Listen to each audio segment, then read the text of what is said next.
Hello friends, welcome back to another session. Today we are going to discuss about epidemiological triad. Before discussing the epidemiological triad, a very important topic called germ theory of disease has to be told. So, what is germ theory of disease? So many times it have asked in the PSC exams and all. In 1860, French bacteriologist Louis Pasteur demonstrated the presence of bacteria in air. And before this thing, it was believed that the disease were caused by some unknown factors, and most of the time there were some misconceptions and there were so many other postulates which were not at all scientific. And later on in 1860 only, the Pasteur could demonstrate the presence of bacteria in air, and he disproved the theory of spontaneous generation. Before that, it was told that the diseases were occurring spontaneously.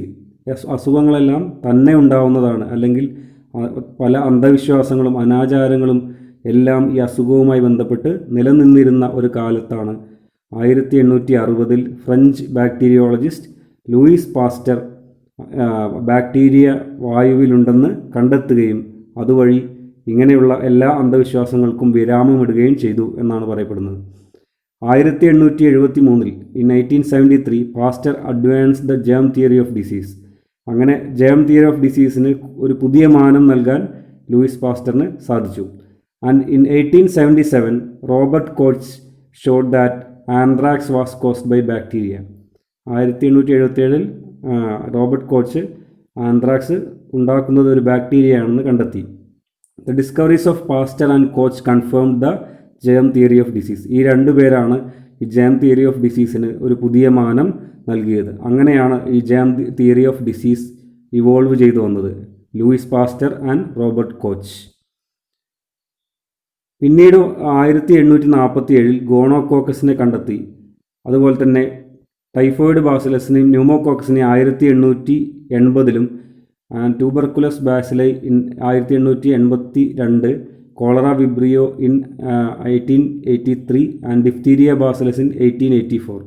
ഇങ്ങനെ പിന്നീട് നിരനിരയായി പലതരം ബാക്ടീരിയകളെ കണ്ടെത്താൻ അവർക്ക് സാധിച്ചു. ആദ്യം ഇത് bacteria അല്ലെങ്കിൽ ഒരു ജീവിയാണ് ഈ അസുഖം ഉണ്ടാക്കുന്നതെന്ന് തിരിച്ചറിഞ്ഞതോടുകൂടി അവരതിനു വേണ്ടിയുള്ള സെർച്ച് ആരംഭിക്കുകയും പിന്നീട് പലതരം ബാക്ടീരിയകളെ കണ്ടെത്തുകയും ചെയ്തു. അങ്ങനെ ജേം തിയറി പറഞ്ഞത് എന്താണ്? Germ theory stated that microbes are the causes of the disease. Microbes ആണ് അസുഖങ്ങൾ ഉണ്ടാക്കുന്നത് എന്ന് ജേം തിയറി പറഞ്ഞു വയ്ക്കുകയുണ്ടായി. And they explained how disease was transmitted. എങ്ങനെയാണ് അസുഖം ഒരാളിൽ നിന്ന് മറ്റൊരാളിലേക്ക് പകരുന്നത് എന്നും പറഞ്ഞു വെച്ചു. And also it is also called pathogenic theory. അസുഖം ഉണ്ടാക്കുന്ന ഒരു തിയറിയായിട്ട് അറിയപ്പെട്ടു. അതാണ് ജേം തിയറിയെ പറ്റി പറയാനുള്ളത്. ഇനി നമ്മുടെ ടോപ്പിക് പ്രോപ്പറിലേക്ക് കിടക്കുകയാണ്. Epidemiological triad. ഇത് വളരെയധികം കോമൺ ആയിട്ട് ചോദിച്ച് കണ്ടിട്ടുള്ള ഒരു ചോദ്യമാണ് എപ്പിഡെമിയോളജിക്കൽ ട്രയാഡ്. അതിലെ 3 കമ്പോണൻസ് ഏതൊക്കെയാണെന്ന് വ്യക്തമായിട്ട് നമ്മൾ ശ്രദ്ധിച്ചിരിക്കണം.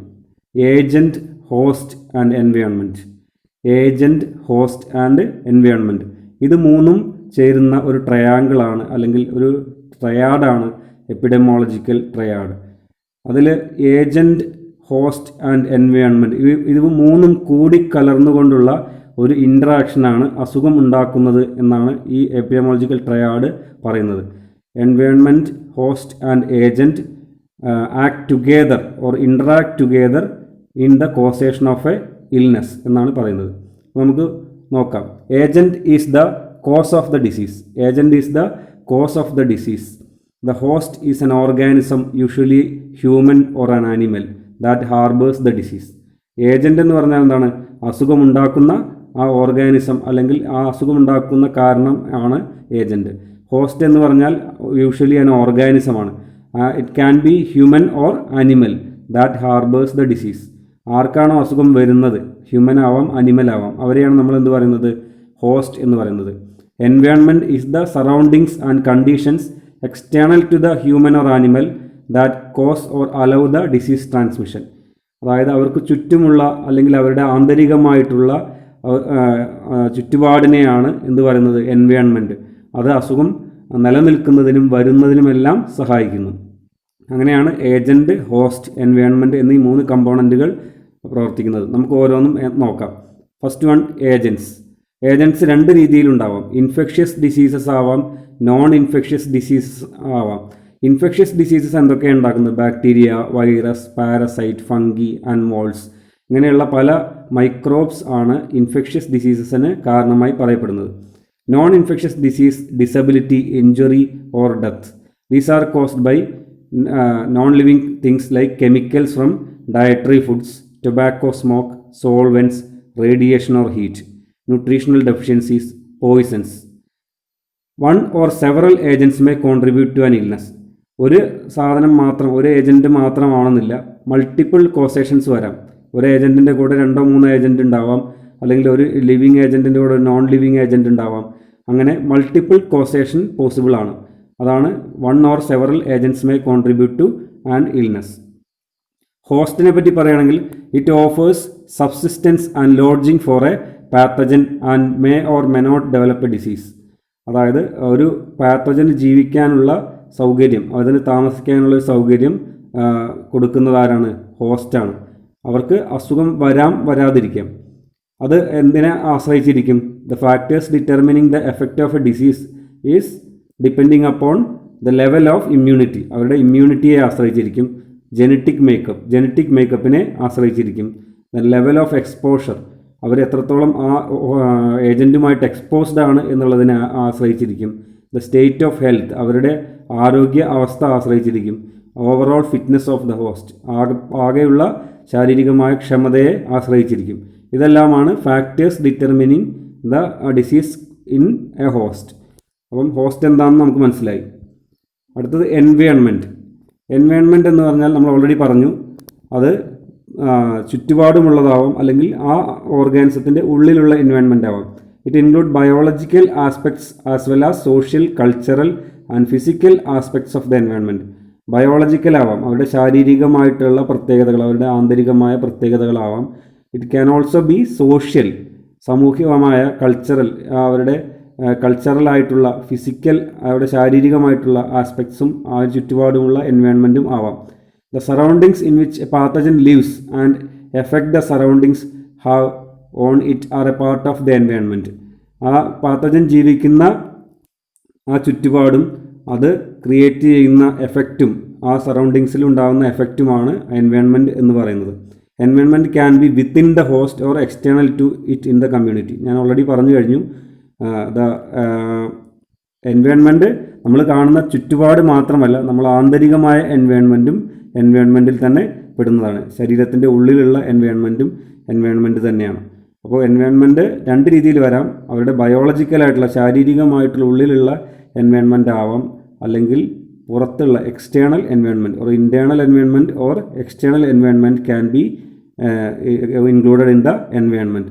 അപ്പം ഏജൻറ്റ്, ഹോസ്റ്റ്, എൻവയോൺമെൻറ്റ് എന്താണെന്ന് നമുക്ക് മനസ്സിലായി. ഈ 3 ഏജൻറ്റ്സ്, ഹോസ്റ്റ് ആൻഡ് എൻവയോൺമെൻറ്റ്, ഈ 3 കമ്പോണൻസും തമ്മിലുള്ള പ്രതിപ്രവർത്തനം കൊണ്ടാണ് അസുഖം ഉണ്ടാവുന്നത് എന്നാണ് agent, host, environment epidemiological triad പറയുന്നത്. അടുത്ത് ഇതിൻ്റെ ഒരു എക്സ്റ്റൻഷനായിട്ട് പിന്നീട് പറഞ്ഞ് വന്നിട്ടുള്ള ഒരു കോൺസെപ്റ്റാണ് ട്രയാങ്കിൾ ഓഫ് എപ്പിഡെമോളജി. എന്താണ് ട്രയാങ്കിൾ ഓഫ് എപ്പിഡെമോളജി? നമ്മൾ ഓൾറെഡി പറഞ്ഞു, ഏജൻറ്റ്, ഹോസ്റ്റ്, എൻവയോൺമെൻറ്റ് അവിടെ ഉണ്ട്. അതിനെ കൂടാതെ അതിൽ വരുന്ന എക്സ്ട്രാ കമ്പോണൻ്റാണ് ടൈം. ഏജൻറ്റ്, ഹോസ്റ്റ്, എൻവയോൺമെൻറ്റ് കൂടാതെ എക്സ്ട്രാ ആയിട്ട് വരുന്ന കമ്പോണൻ്റാണ് ടൈം. അപ്പോൾ ടൈം എന്താണ് ഇവിടെ ഉദ്ദേശിക്കുന്നത്?